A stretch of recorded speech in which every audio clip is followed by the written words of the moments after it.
Hey guys, tonight we journey to a place where every thread of silk is stitched with honor, and even a sliver of bamboo has a tale to tell. You're standing just outside a mist-drenched bamboo grove in 15th century Japan. The dew is thick on the grass, the trees creak softly, and somewhere in the distance a nightingale whistles like it's judging your every step.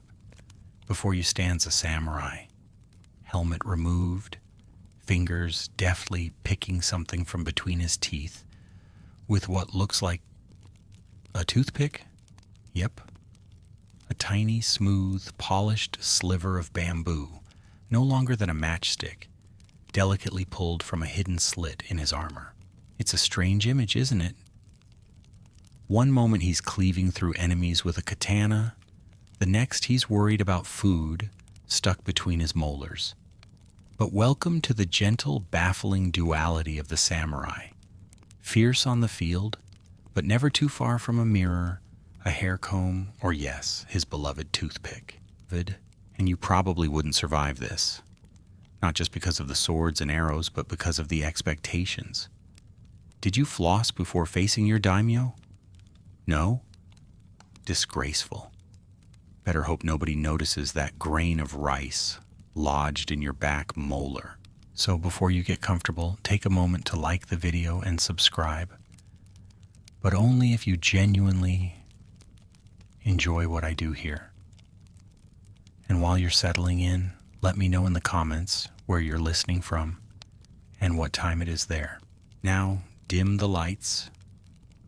Maybe turn on a fan for that soft background hum, and let's ease into tonight's journey together. You're walking behind the samurai now, your straw sandals barely making a sound on the forest path. His armor clinks softly. Not loud, not clunky, just a calm jingle with every step. Somewhere in the underlayer, tucked behind the chest plate, a tiny silk fold hides the most humble yet intimate tool of all, the Yoji, the Japanese toothpick. Not the flimsy plastic ones you'd find at a cheap sushi bar. No, this is handcrafted. Bamboo polished to a fine point, sometimes wrapped in silk thread or stored in a carved case. This little implement says something profound about the man who carries it. See, for samurai, the Yoji wasn't just about hygiene, it was about image, readiness, discipline. You never knew when you'd be invited to dine with a superior or when a courtier might pass by. Looking unkempt, unthinkable, a stray leaf in your teeth, practically treason. Historians still argue whether Yoji were regularly included in all samurai armor kits or just carried by elite warriors. But physical examples do survive, tucked inside small lacquered boxes recovered from battlefield sites and ceremonial burial grounds. In one Kyoto museum, there's even a tiny case made of sandalwood, small enough to vanish in your palm, inscribed with the family crest of a minor lord who died with it, still tucked in his sash. And here's the odd part. These weren't always kept in pouches or bags. Some armors had inner seams or shoulder flaps with just enough room to slide in a few essentials, a cloth for sweat, a thread for quick stitching, and yes, the noble toothpick. Nothing screamed, "I'm a refined killer," like pulling out a Yoji after battle and cleaning your teeth like a courtier at the imperial palace. You keep walking, and your samurai pauses beside a brook, kneeling to rinse his hands. Then, with that same sense of careful ritual, he draws the pick from a hidden fold. There's no mirror, but his movements are practiced. A quick inspection, a flick of the wrist, a quiet sigh. In this world, EVE, even grooming is a kind of battle. And your opponent? Yesterday's wild boar stew. Don't get too comfortable, though, because behind every polished toothpick lies a brutal truth. Survival didn't just depend on swordplay. It depended on being alert, composed, and clean enough not to offend the wrong noble. Welcome to the world of fragrant warriors and battlefield floss. You follow him further now, deeper into the folds of damp cedar trees, where the scent of moss is thick in your nose and every breath tastes of earth and old rain. The path narrows, but your samurai companion doesn't falter. His posture is tall, back straight, every footstep deliberate, even though there's no one watching, because someone might be. And in his world, that's all it takes. You stop to rest, and he begins a quiet, meticulous routine. Off comes the helmet, the face guard polished with a small cloth. Then the hands, always the hands, washed again in a nearby stream. After that, a slim cloth bundle emerges from a pouch near the waist, unrolled with care.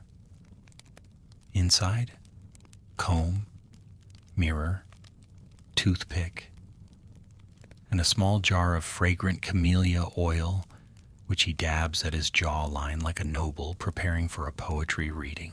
It's tempting to laugh just a little. He's caked in dust and maybe a little blood, hair pulled back in a tie that's seen better days. But still, he grooms. Not for vanity, well, not just for vanity, but for presence.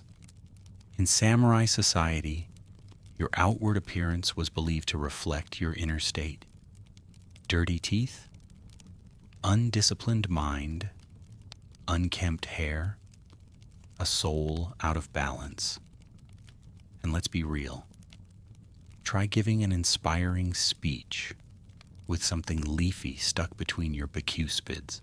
This obsession with cleanliness wasn't a minor trait, it was foundational. You see it in the Hagakure, the famed 18th century samurai manual that suggests a warrior should be so clean that dust dares not cling, hair combed daily, kimono creased just so, breath fresh enough to not offend, even during a bow. You know, all the usual battlefield concerns. And cleanliness wasn't only about aesthetics, it had survival implications. The Japanese climate is humid. Trapped inside layers of armor, even a small infection could become a major threat. Cuts from splinters or a dirty tooth could fester quickly.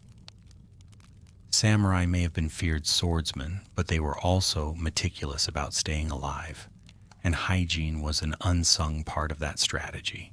Historians still debate whether the yoji was used daily or ceremonially. Some think it was primarily pulled out for moments of feasting or social formality, while others argue it was as routine as sharpening a blade. But everyone agrees on this. When that toothpick came out, it was done with precision. A whole wrist flick ritual. Graceful, purposeful, like the bow before a duel, but this time aimed at spinach, not steel, and cleanliness extended beyond the individual. A samurai was expected to keep his space neat, his bedding aired, his weapons spotless. Armor was checked for mold, silk linings were hung to dry. And the toothpick? It was cleaned, dried, and replaced like any fine tool. You didn't chew it to shreds and toss it on the ground. That'd be like tossing your family crest in the mud. Or worse, Your Honor, a peculiar fact? Some samurai even perfumed their toothpicks. A tiny dab of sandalwood or clove oil applied to the base. Not for function, but for flair. A whiff of civility on the battlefield. And if that doesn't say I murder with elegance, I don't know what does. You lean against a tree now, eyes half closed, while the samurai kneels in the distance, tracing the grooves of his lacquered mirror. In this world, the blade was revered, but so was the image in the mirror. Both needed sharpening. And tonight you're learning that sometimes the road to enlightenment is paved with toothpicks. The fire crackles softly now. You're sitting just outside a makeshift encampment, tucked beneath the thick branches of a cedar grove. the stars barely piercing the mist overhead. Your samurai companion sits cross-legged nearby, armor loosened for the night, his back as straight as a bamboo pole. He doesn't speak, but you notice him reaching once more for that humble little kit. Out comes the same lacquered case from earlier, compact, shining faintly in the firelight. A flick of the fingers, and the contents are laid out on a cloth, like offerings at a shrine. Comb, mirror, a tiny bottle of oil, and nestled between two folded squares of rice paper, there it is again, the ever-faithful Yoji. It's strange at first, this dedication to grooming tools in the middle of wilderness and war. But for samurai, elegance wasn't optional, it was expected. Even in the grit of campaign life, appearances mattered. That little case? It had a name, Makimono, or sometimes just Sajamono, and it was a standard part of a samurai's travel gear. It might include ink for calligraphy, or scented sachets for the sleeves, or even a carefully folded poem written by a wife back home. And of course the toothpick, because nothing ruins haiku like bad breath. You watch him now rolling the Yoji between thumb and forefinger before bringing it gently to his mouth. The firelight catches his profile just so, illuminating the ritualized grace of the motion. It's not rushed, not casual. This is theater. And you realize suddenly, this isn't just about cleaning his teeth. This is armor of a different kind, social armor, dignity armor. Samurai were warriors, yes, but they were also courtiers, diplomats, poets, even artists. To move through the court of a daimyo or shogun, you had to radiate refinement. You had to look composed, even if you'd spent the morning knee-deep in mud, hacking through bandits. So these portable elegance kits were like a medieval form of self-care, packing just enough beauty and ritual to restore one's sense of order after the chaos of combat. And sometimes they were more elaborate than you'd expect. Some Sajamono kits had hidden drawers for incense. Others included medicinal herbs or tiny perfume pouches made of silk. One particularly well-preserved example discovered near Edo had a toothpick carved from red sandalwood, housed in a scroll-shaped container, and tied with a cord decorated in crane motifs. Cranes, of course, symbolizing longevity. Fitting, isn't it? A tool meant to extend your life in both health and honor. Historians still argue whether these kits were issued by lords or personalized by individual samurai. Some scholars say they were part of an official travel set provided by high-ranking houses. Others claim they were homemade, assembled lovingly by family or retainers. What's certain, though, is their presence. Quiet, constant, a whisper of civilization humming beneath the roar of war. And yes, the kits had to be durable. Made of sturdy lacquered wood or bone, their compact design allowed them to be tucked into a sleeve or strapped to the waist with a netsuke toggle. Just enough room for a little style on the go.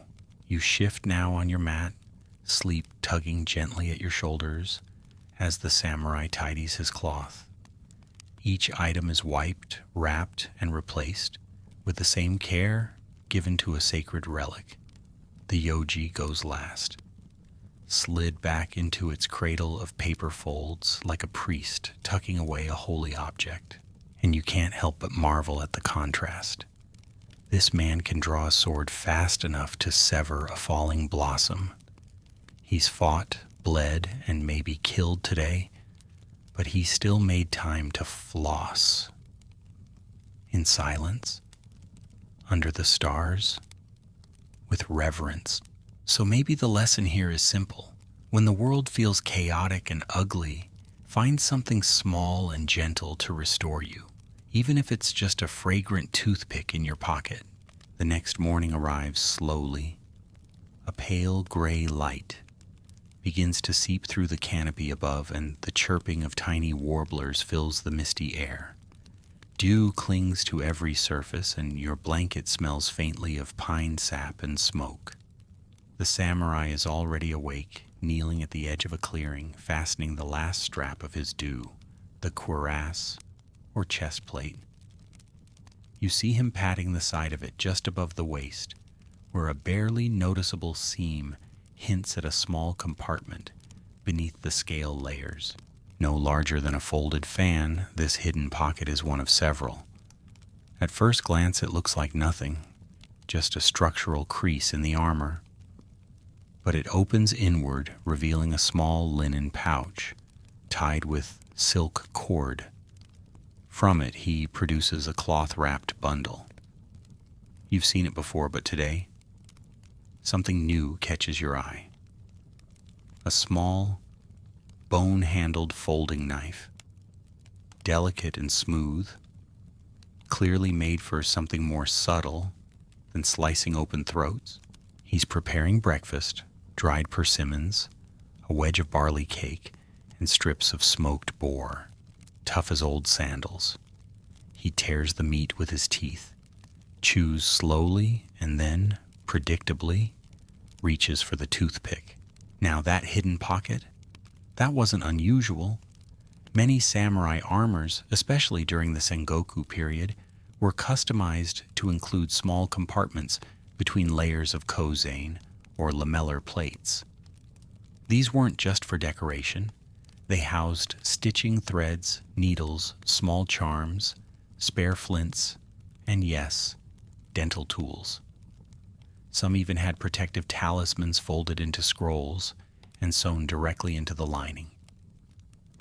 But for those who had the means and the sense of style, one of the most essential items hidden within was the Yoji. Historians still debate whether these armor editions were standard issue or reserved for higher-ranking warriors. The record is patchy, and while many surviving examples show no clear sign of such compartments, archaeological digs have turned up a few surprises. One excavation in Haida province revealed an armor chest plate with a sliding wooden insert. Inside, a small ivory toothpick alongside a dried sprig of plum blossom. You wonder briefly if the toothpick was sentimental. A gift? A lucky charm?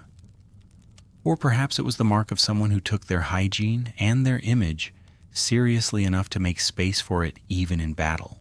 And armor wasn't always as bulky as it looked. Despite what Hollywood tells you, Japanese armor was surprisingly flexible, designed with mobility in mind. It was lighter than most European armor, constructed with laced silk cords, lacquered iron or leather scales, and cotton padding. Some warriors even wore soft underlayers scented with fragrant herbs, mugwort, clove, or chrysanthemum, to ward off insects or simply to smell better. After all, you never knew when you'd be invited into a makeshift pavilion for tea and diplomacy. And this brings you to a delightful contradiction. The samurai were brutal warriors and sticklers for aesthetics. Their armor was a work of art, often adorned with family crests, hand-painted motifs, or tiny gilded flourishes. The idea that such beauty hid a humble toothpick doesn't feel absurd. It feels inevitable. Even more amusing, perhaps, is that toothpicks could be engraved. Tiny kanji characters carved into the sides, names, prayers, or even short poems. One surviving piece from the late Muromachi period bears a single word: stillness. A meditation on calm, tucked between blade and breast. You lie back now, head on your bundled robe, eyes fluttering as sunlight dapples your face. In the quiet of the forest, as birds chirp and water trickles through roots, the thought of a man polishing his toothpick before war feels both hilarious and profound, because in the mess of blood and mud, that tiny tool is more than hygiene. It's defiance, a declaration that civility still matters. You drift a little deeper into rest, the smell of cedar thick in the air, as your mind lingers on the soft whisper of armor shifting and the faint scrape of bamboo against teeth. The trail ahead winds upward now, carved into a hillside that overlooks neat squares of farmland, their morning fog still clinging to the soil like a sleepy shawl. Your legs ache faintly from the climb, and your stomach grumbles in sympathy. Luckily, the samurai has already anticipated this. With the same fluid grace he used to don his armor, he unfurls a small furoshiki cloth and lays out breakfast. It's a humble battlefield bento, rice balls wrapped in persimmon leaves, a few salted plums, and slices of dried wild boar, so tough you wonder if they're secretly old boot leather. You chew along anyway, working your jaw through the sinew, and suddenly, there it is, that moment of betrayal. A stubborn shred of meat lodged somewhere between your back molars, wedged in like it plans to retire there. The samurai, of course, experiences the same struggle. But unlike you, he's prepared. He plucks his toothpick from its little lacquered case with a composure that suggests this is not his first meat-related emergency. He doesn't even glance around, just raises the pick to his lips, with the same nonchalance you might see from a tea master handling his bamboo whisk. And it hits you on a battlefield where noise and mess and danger reign. This moment of private stillness is powerful. He could be ambushed in seconds, but here he is, calmly picking boar from his teeth, like he's at a banquet. Now, battlefield meals weren't exactly glamorous. Food had to be portable, durable, and easy to store. Dried fish, preserved vegetables, rice cakes wrapped in bamboo leaves. All delicious if you like things crunchy and vaguely moss-flavored, but they were notorious for getting stuck in the teeth, especially when eaten in a hurry. Historians still argue whether samurai meals during campaign seasons were formally rationed or improvised by retainers. Some texts describe structured mealtime protocols, while others suggest a more chaotic grab-what-you-can approach. Either way, one thing is clear. These warriors spent a lot of time chewing, and thus they spent a lot of time cleaning their teeth. It wasn't just for comfort. Poor oral hygiene meant pain, swelling, or worse, an infection that could spread fast. No antibiotics, no dental clinics. You got an abscess? Better hope your sword hand still worked after the fever set in. Which is why, amusing as it may sound, that little toothpick was one of the most practical tools in a samurai's possession. And it wasn't always solitary. Some carried them in bundles, wrapped in silk or inserted into hollowed-out chopsticks. Others stored them alongside herbal powders used to freshen breath, because dried mackerel, delicious though it may be, has a tendency to linger. And here's a quirky detail. Samurai often chewed bits of aromatic wood, like clove or cypress, between meals. It helped keep their breath fresh, and according to period folk belief, warded off sickness. Sometimes the toothpick itself would be made from these woods. A sort of two-in-one cleaner and cologne. You pause mid-chew, wondering how modern dentists would react to someone carrying dental tools in their breastplate, probably with horror. But the samurai? He'd raise one elegant eyebrow and offer you a spare Yoji, because of course he has more than one, and of course they're organized by size. As you sit beneath a maple tree, watching the valley begin to glow gold with morning sun, the samurai finishes his meal, folds his furoshiki with care, and pats the side of his armor. The toothpick goes back into its secret place, quietly, like it was never there at all. And that's the thing. In this world, where every gesture is a performance, even the act of removing a meat string from your teeth is done with dignity. You've moved on from the hillside now, the trail cutting through a sleepy pine forest, where the morning bird song gives way to the low buzzing of cicadas. The samurai walks just ahead, silent as ever, but his posture is different now, looser, like the tension of early morning has begun to melt. He's humming, very softly.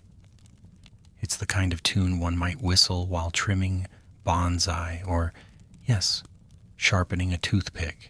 You catch up to him just as he pauses at a wayside shrine. A small fox statue, weather-worn and moss-covered, sits among stone offerings and wilted flowers.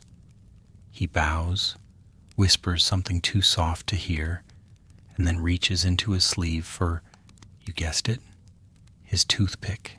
But this time it's not about cleanliness. It's about communication. See? In the world of the samurai, even something as mundane as a toothpick could speak volumes. How you held it, when you used it, what you did with it when you were finished. It was an extension of etiquette. And etiquette was everything. There were rules for when not to use one. In front of your lord, for example, pulling out your Yoji might be seen as arrogant, or worse, disrespectful. On the other hand, cleaning your teeth after a meal with close friends, a sign of ease, intimacy, and civility. Some schools of thought even believed that the post-meal toothpick flourish, the moment where you cleaned your mouth and then politely covered it with your sleeve, was a subtle nod to self-awareness, a way of saying, I am clean, I am presentable, I know my place. Historians still argue whether specific gestures with the Yoji were coded social signals. Did flicking it to the left mean indifference? Did using one twice without cleaning it suggest carelessness or rebellion? No one knows for sure. But one Edo-era manuscript describes a particularly bold samurai who, after receiving an insult during a formal meal, dramatically picked his teeth, wiped the pick on a silken napkin, and laid it down. Tip pointing toward the offender. A quiet threat. The sharpest words never spoken. And it wasn't just about the gesture, it was about the material. Bone or ivory toothpicks were a sign of rank. Bamboo was common but still respected. Metal was rare, a bit gauche. And if your Yoji was scented or decorated, people noticed, people talked. So much meaning in something so small. You wonder if modern life has anything similar. Maybe the way someone sips their coffee, sends a text, or folds a napkin. But even then, it doesn't quite carry the elegance or the potential danger of the samurai's social toothpick. You and your companion stop beside a quiet brook now, the water smooth and steady like brushed ink on rice paper. He kneels, rinses his hands, and once again performs that same serene ritual. Pick, inspect, clean, return. But this time, as he draws the little stick from its case, you notice a faint glint, gold leaf on the end. Just a tiny accent. Nothing flashy, but intentional. A symbol of taste or maybe family. Perhaps it's a custom piece, perhaps it belonged to someone else once. You sit nearby, watching the scene unfold like a no play with no speaking parts. Everything slow, everything meaningful, everything steeped in layers of history you're only just beginning to understand.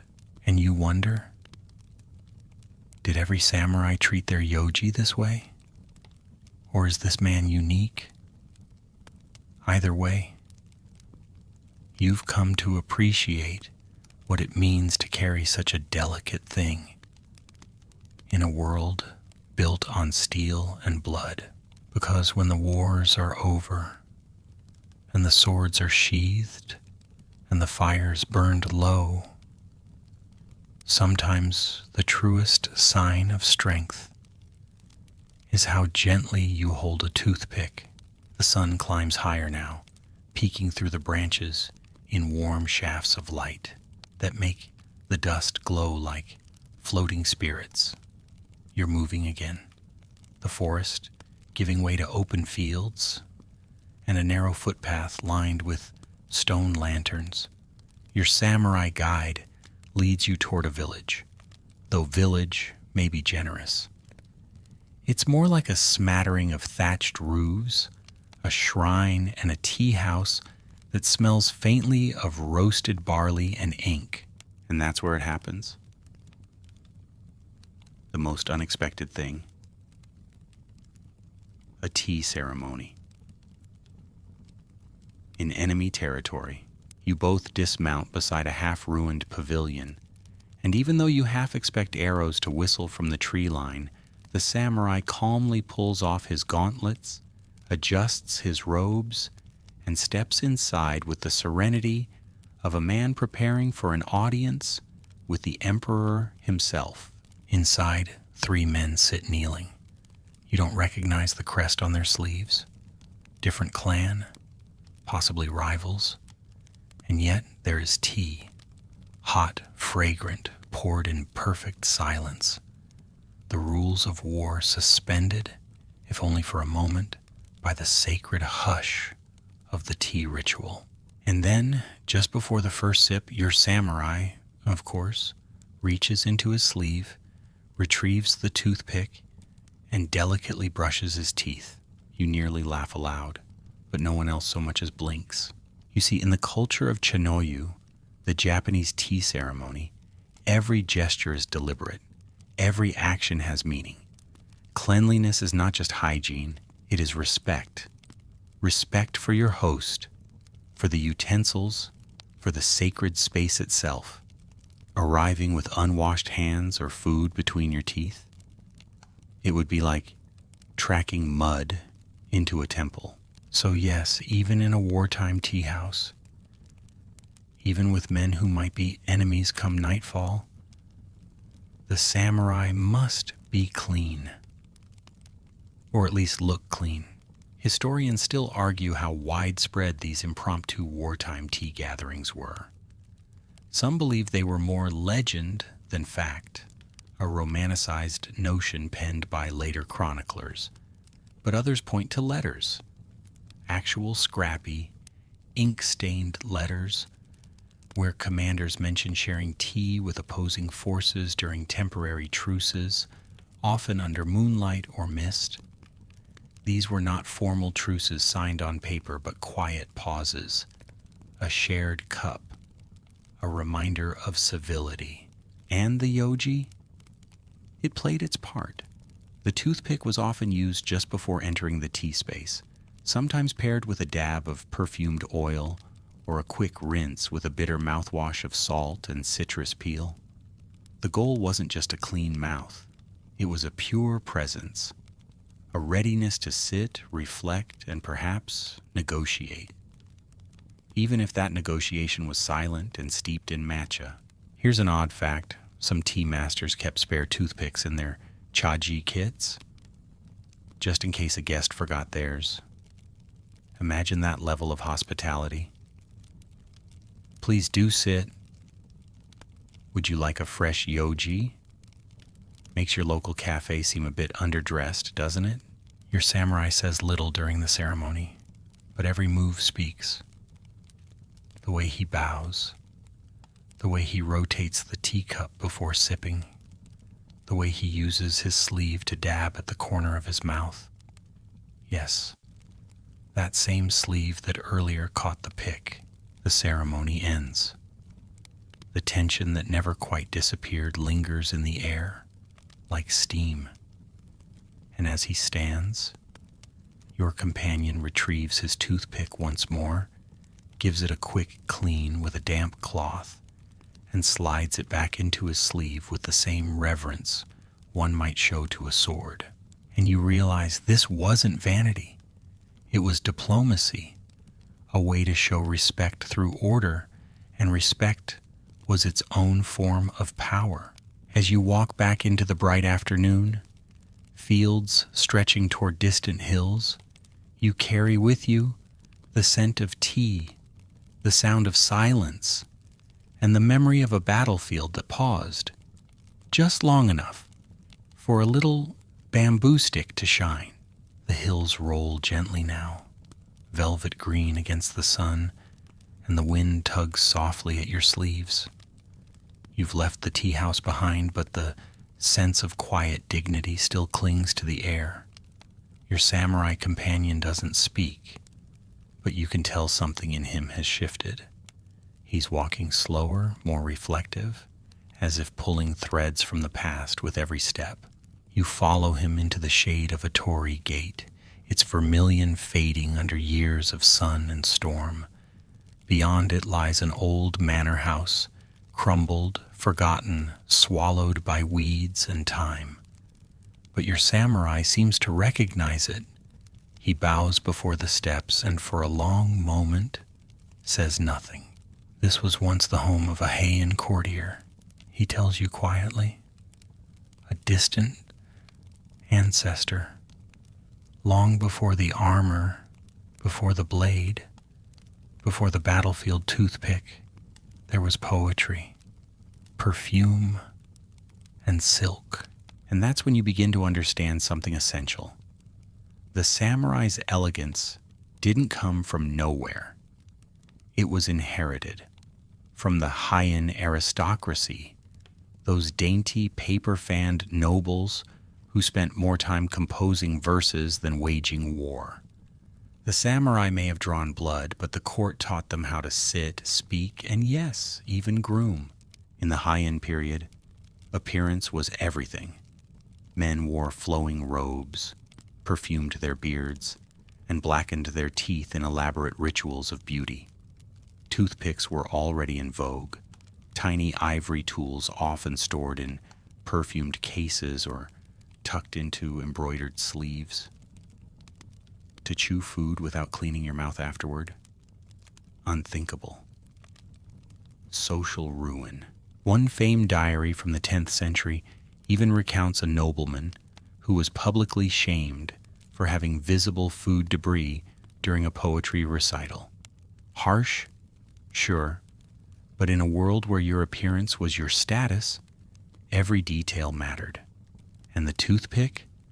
It became the silent sentinel of grace. Historians still argue whether samurai consciously adopted these courtly habits or whether they seeped into their lives over generations. Some suggest the transition from court servant to warrior overlord blurred the lines. Others believe the samurai embraced elegance deliberately, as a way to distinguish themselves from the barbaric countryside thugs. But however it happened, the influence is clear. Samurai weren't just warriors. They were inheritors of a tradition obsessed with refinement, and their gear reflected that. Armor lacquered in brilliant reds and blues, helmet ornaments shaped like rising suns or phoenixes, and nestled somewhere inside all that drama, a tiny toothpick. Even the etiquette books of the Edo period, written centuries later, still echo Heian sensibilities. One must not pick teeth loudly nor with vigor, one guide chides. Instead, conceal the motion with one's sleeve. Let it be as wind through reeds, felt, not seen. You stand there for a moment, gazing up at the ruined manor house, imagining the ghosts of courtiers sipping tea and writing love poems, their sleeves perfumed, their toothpicks elegantly tucked beside inkstones, and you realize something funny. For all their armor and training, for all the blood and steel, the samurai never really left the court behind. They just brought it to the battlefield, hidden in folds of silk, tucked beneath steel plates, waiting for the quiet moments between wars. Your samurai turns to leave, his hand brushing a flowering bush as he passes. You follow, footsteps quiet, breath slow. There's something oddly peaceful about it all. The idea that in a world of chaos, someone once thought to pack a comb, a poem, and a yoji before heading into battle. And maybe, just maybe, that's what gave them their edge.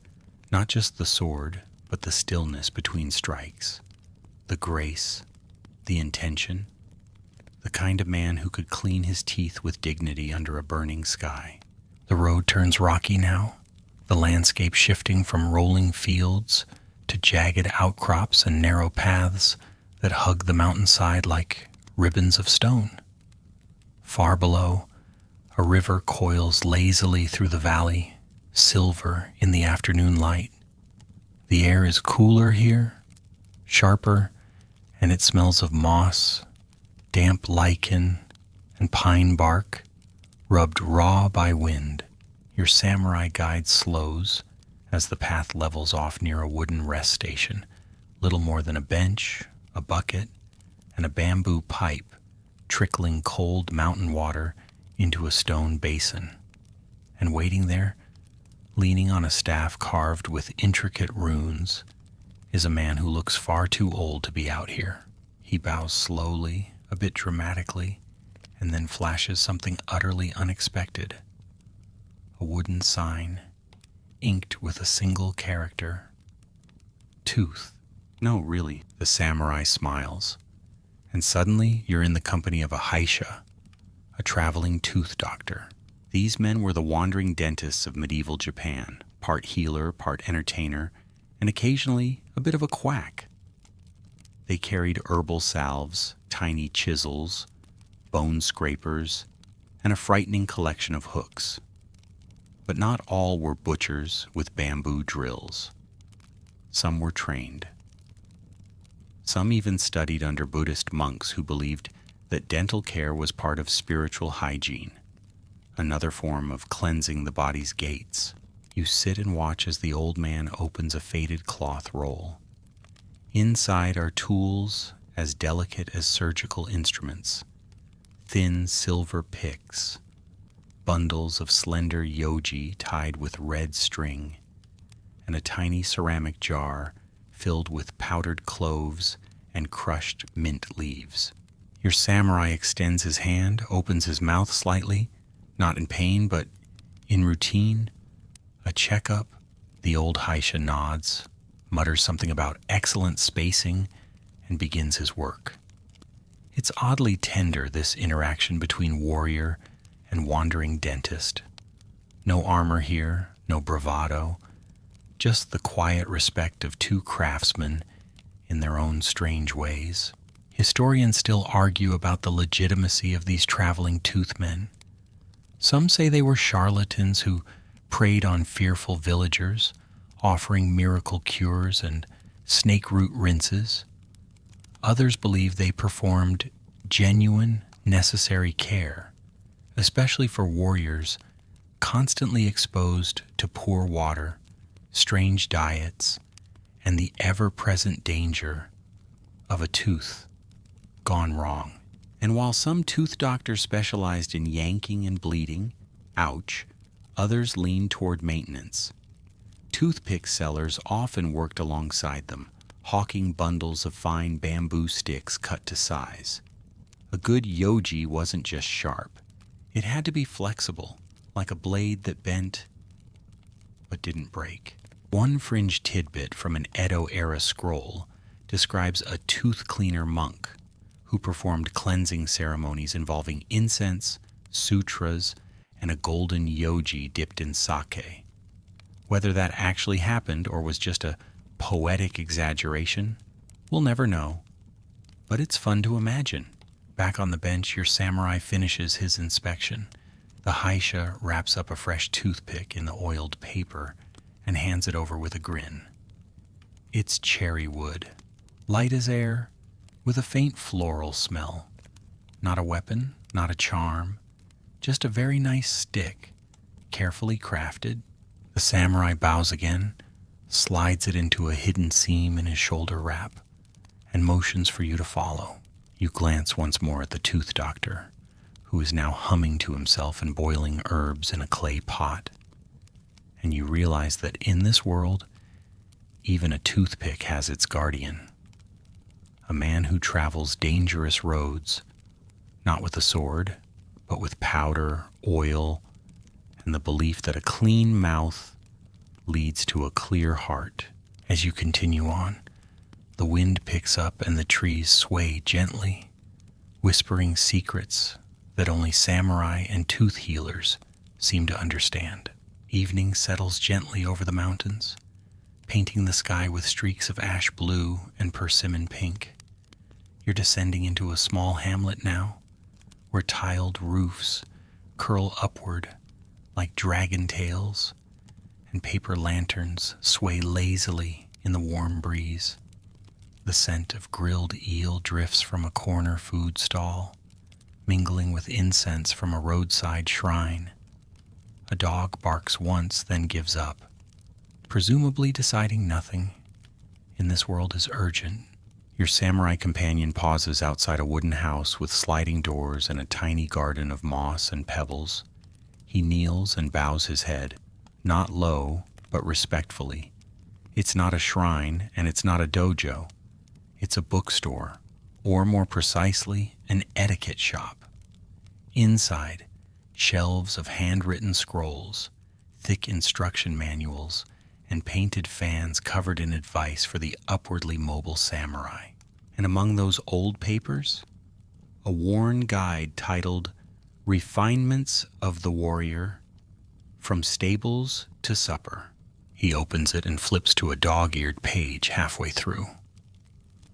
You lean over his shoulder and read, "To pick one's teeth in company is acceptable only if one uses the left sleeve as modesty cloth and never reveals the pick after use. Let the action be swift, elegant, and invisible. Bamboo is preferred over iron. One should dispose of the pick discreetly, never reuse it. To do so is to carry old conflict in the mouth." You both blink at that last line. Carrying old conflict in the mouth? Now that's poetic. These etiquette manuals from the Edo period were part fashion guide, part behavior playbook.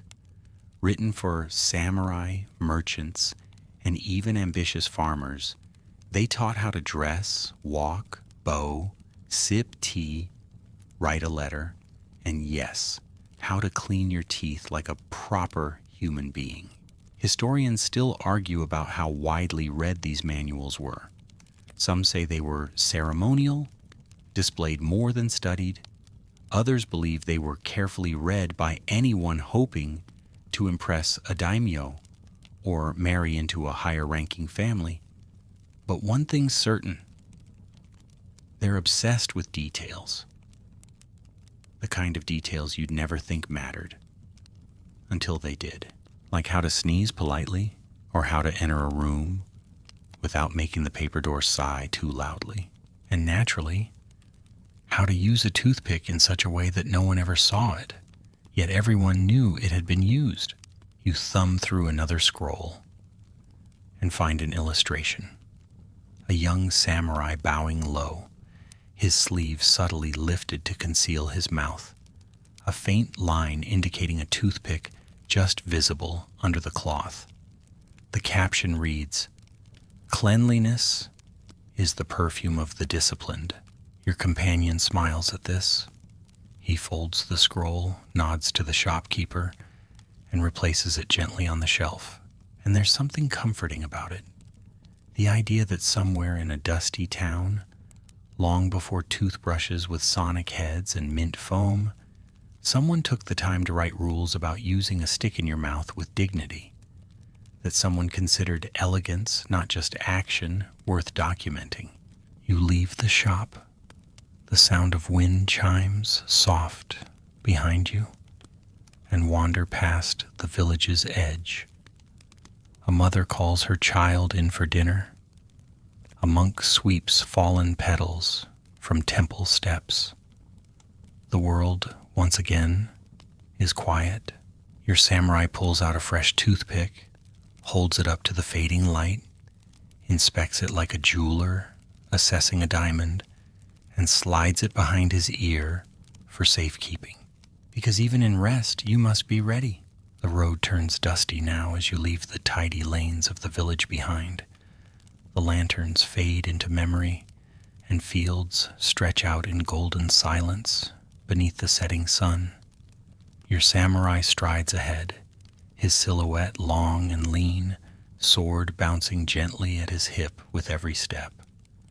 The peace of the moment is lovely, until he stops suddenly and crouches beside a patch of tall grass. At first you think he's spotted danger. A bandit maybe, or a snake. But no, he's just found something. A toothpick. Not just any toothpick either. This one's lacquered black, the kind favored by the wealthy, with a narrow gold stripe near the base, left standing upright in the dirt. A quiet challenge. He picks it up, twirls it once between his fingers, and gives a small grunt, equal parts amused and annoyed. You're confused, but he explains in few words that once upon a time, toothpick tossing was a real thing. A message, a dare, the ultimate low-key insult. See, samurai weren't always loud with their anger. In a culture that prized restraint and subtlety, to shout or punch someone could make you look foolish. Better instead to insult with precision, with etiquette. And what better tool than something already carried by everyone? Historians still argue whether toothpick dueling customs were widespread or limited to urban Edo culture. The surviving records are scarce, but a few kabuki plays reference such moments. Scenes where a warrior, insulted by poor hospitality or a social slight, plucks his toothpick after the meal, examines it, and then casually tosses it toward his host. Not at the person, mind you, that would be rude. No, the pick would land just barely in view.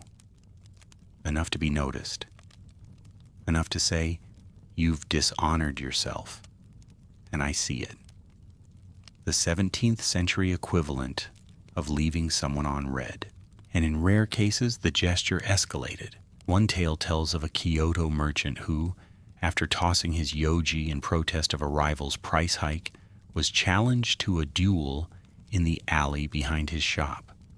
The duel didn't happen. Thankfully, his wife intercepted both men and offered them sake instead. But the legend lived on. There was even a rumored toothpick etiquette master, an eccentric former samurai who traveled the country teaching seminars on proper disposal, posture, and the politics of picking. We're not sure if he was real, but wouldn't you love to attend that workshop? You and the samurai walk on now, the lacquered toothpick still in his hand.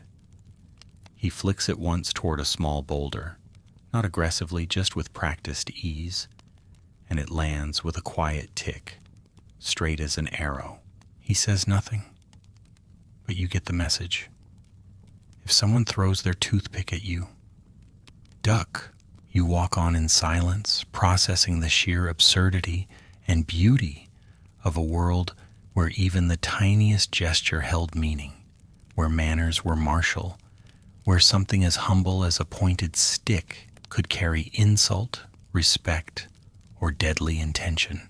And just as the stars begin to blink into view, your companion pulls a fresh Yoji from his sleeve, twirls it in his fingers like a coin, and tucks it back into a secret fold behind his collarbone, because words may cut deep, but sometimes a well-timed toothpick cuts deeper.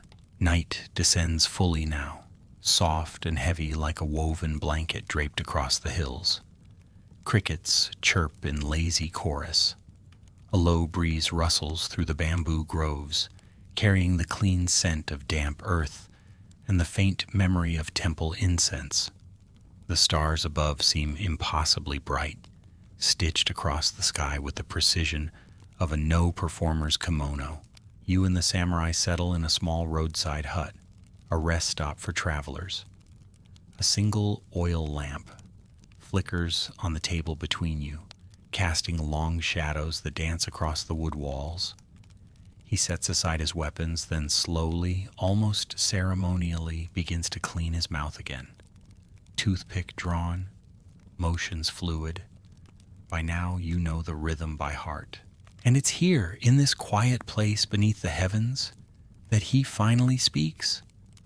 Not of tactics, not of past battles, but of discipline, of the unseen rules that form the backbone of a warrior's life.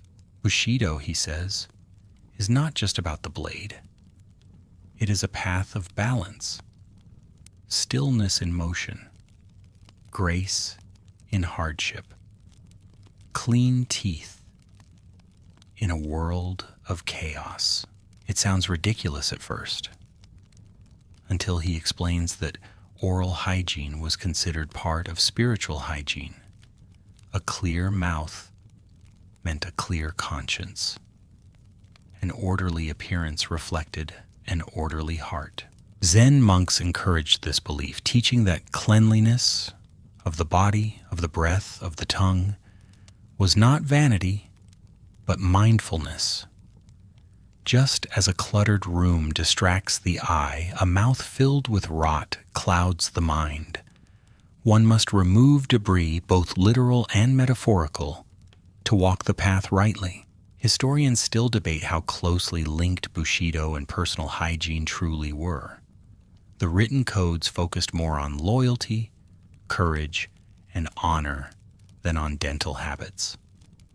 But temple records and warrior diaries suggest that many took their cleanliness seriously, not as luxury, not as performance, but as spiritual readiness.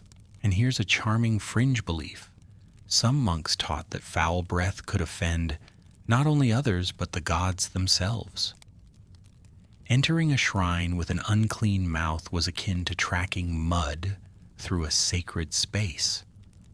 Better to clean yourself fully, including your teeth, before prayer or battle.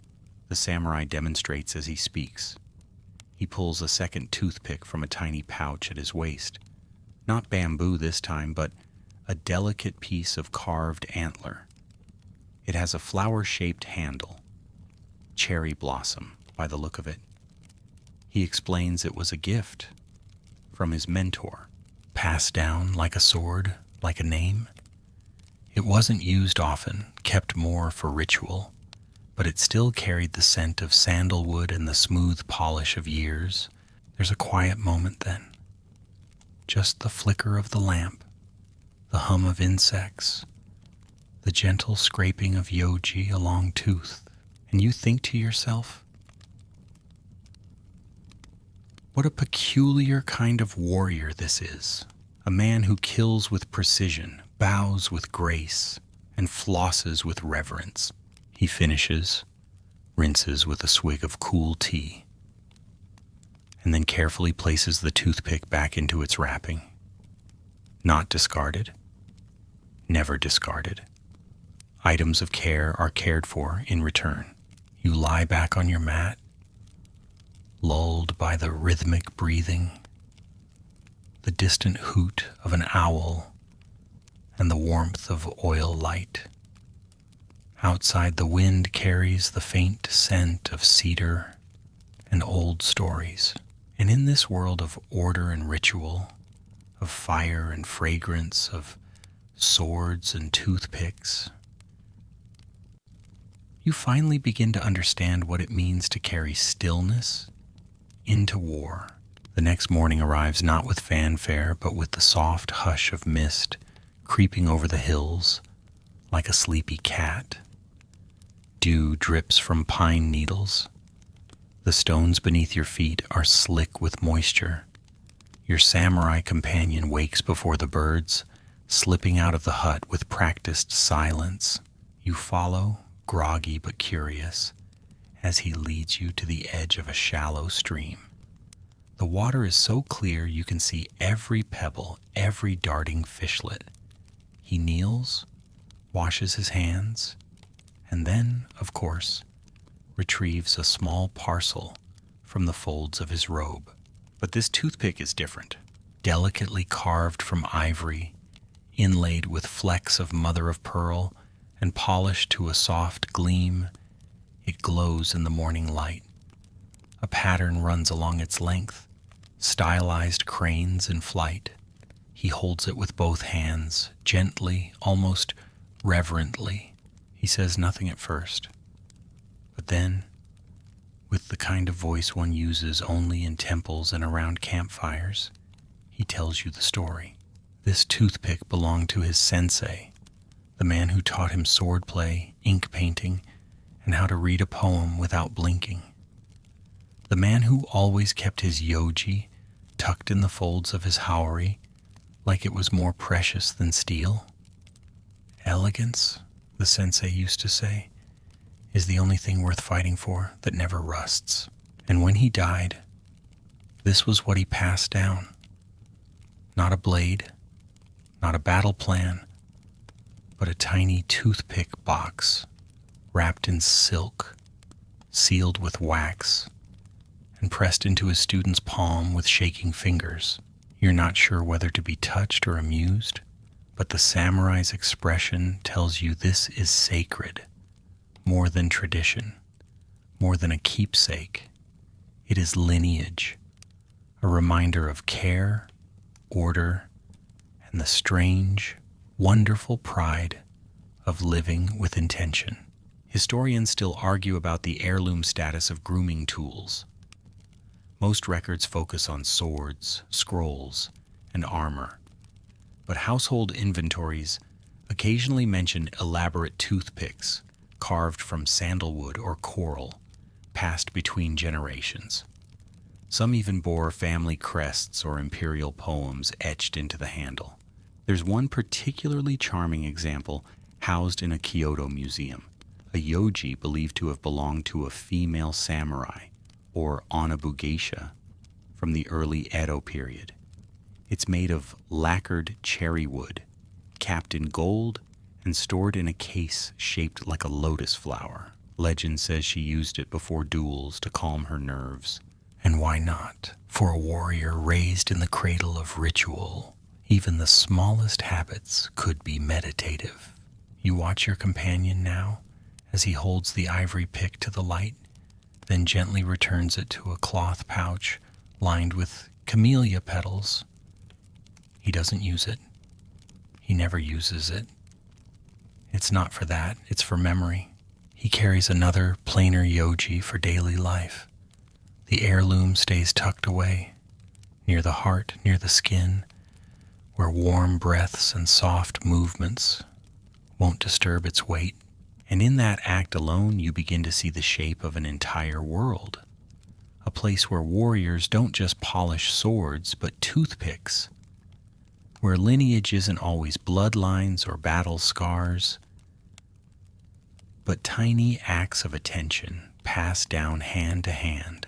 You rise, the mist curling around your feet like sleepy fog spirits, and you walk beside him once more. The road ahead is long, but you begin to understand that part of traveling well is knowing what to carry. And sometimes that means a smooth ivory stick carved by hand, wrapped in silk, and treasured like a whisper from the past. The sun is high now, casting sharp shadows that make every stone and branch feel freshly carved.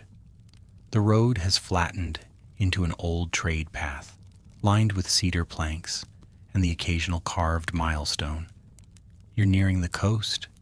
You can smell it, briny, warm, with a tang of seaweed and salt.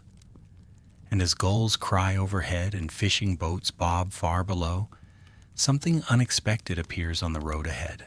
A foreigner, or rather two, one tall, draped in heavy black robes, face red from the sun, beard wild, the other shorter, clean-shaven, clutching a satchel bursting with papers and ink-stained fingers. Jesuit missionaries, most likely. Their presence isn't common here, but it isn't rare either.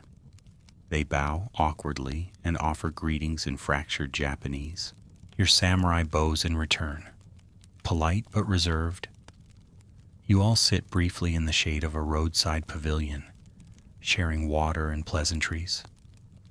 The foreigners speak of travels, trade, scriptures, and then one of them pulls from his bag a packet of dried fruit, raisins.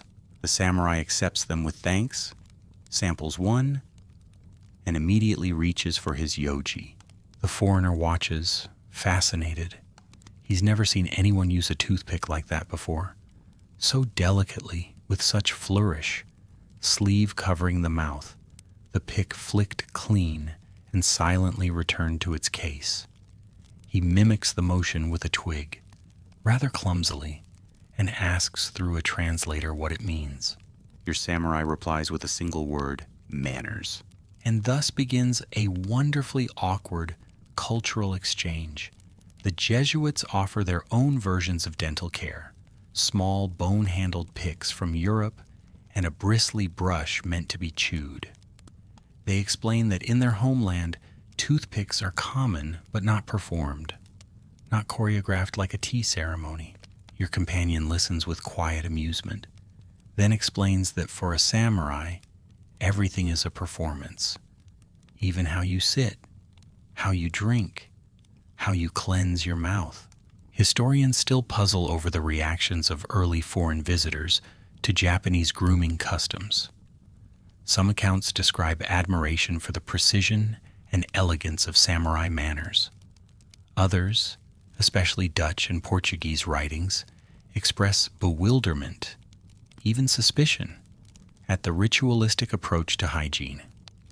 The warrior brushed his tongue as if reciting a prayer, one record reads, and wiped his pick with the care of a jeweler polishing a gem, and the Japanese, in turn, were baffled by the Europeans, their loud voices, their heavy wool clothing, their total indifference to the proper angle of a bow.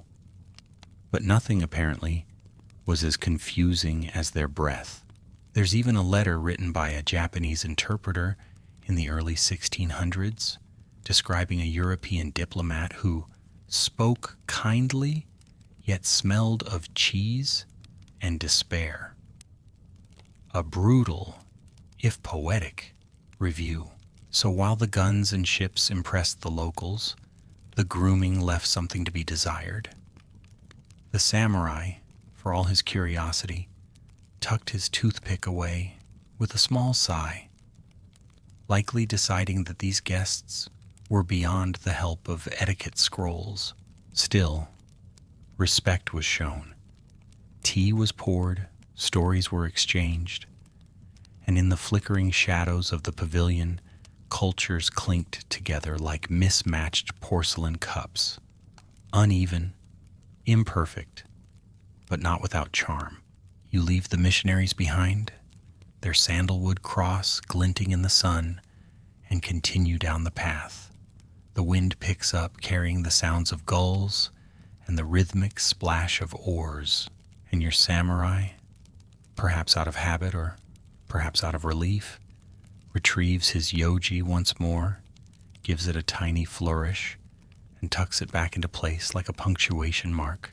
Because even among strangers, especially among strangers, refinement must remain.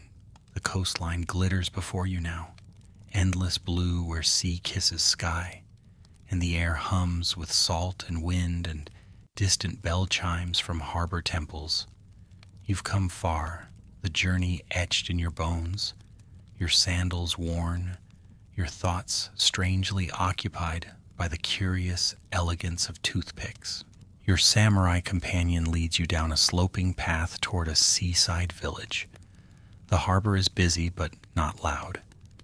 Fishermen mend nets, Children chase each other across docks, and an old woman sells pickled plums from a tray balanced on her head. But your guide's attention is drawn elsewhere, toward a low, white-walled museum near the edge of the village. It's small, modest, but carefully maintained. Inside, it smells of cedar and paper. You both slip off your sandals, step across the tatami mats, and enter a long, quiet hall filled with glass cases. There, lit gently by paper lanterns, lies a collection of samurai artifacts. Swords, yes. Armor, of course. But one case is different. Inside is a single, weathered object, a tiny bamboo toothpick, darkened with age, slightly curved. Next to it, a folded silk pouch, faded red thread, a paper tag in careful brushstroke, recovered from the belongings of Takeda Kenzo, used in final campaign, preserved by his student. Your samurai stands silently before the case. His jaw tightens just slightly, and in that moment you realize you're looking at his sensei's Yoji, the same story he told by the stream, the same soft-spoken reverence now etched into this glass display. He says nothing, but the meaning hangs thick in the air. This was no ordinary object. It was legacy, a vessel of care in a life full of chaos, something that passed from teacher to student, not for use, but for remembrance. Historians often struggle with objects like this. Toothpicks are fragile, biodegradable. They don't often survive the centuries. And when they do, they're usually dismissed as mundane, their stories lost in favor of flashier relics. But sometimes, just sometimes, a humble item carries more truth than 1,000 scrolls. And here's the strangest part. This particular pick, it was carried into battle. The student who found it wrote that his master fell without a cry, blade still sheathed, posture serene. And when they prepared his body, they found the Yoji tucked in his sleeve, perfectly clean. A final reminder of discipline, of order, of the life he chose to live. You stare through the glass, struck by the tenderness of it all. This little stick, this whisper of bamboo, outlasting armor and arrows, and the roar of war. And then your samurai companion does something odd. He reaches into his robe and removes a folded packet, his travel Yoji. With great care, he unwraps it, holds it for a moment in both hands, then tucks it away again, without using it. A nod to the past, a conversation with ghosts. You both step outside. The wind is rising now, cool and briny. Gulls wheel overhead. And as the sea shimmers before you, you realize that somewhere between all the fighting and feasting, the bowing and brushing, the samurai found a kind of balance, because strength without grace is just noise. And elegance, true elegance, is knowing how to carry even the smallest thing with care. The wind softens now, slowing its breath across the stones, and the scent of salt and pine begins to fade into the folds of twilight. You sit by the sea's edge, waves rolling in like the slow rhythm of an old lullaby. Your samurai companion sits beside you, silent, still, as if carved from cedar and old dreams. The sky dims to indigo. Lanterns begin to flicker behind distant shutters. Somewhere behind you, a shamisen hums a gentle note, too soft to follow, but too lovely to ignore. And in this final moment, the world feels small again. Just you, the sea, and a pocket-sized toothpick that somehow carries centuries. You think of all the things it represented.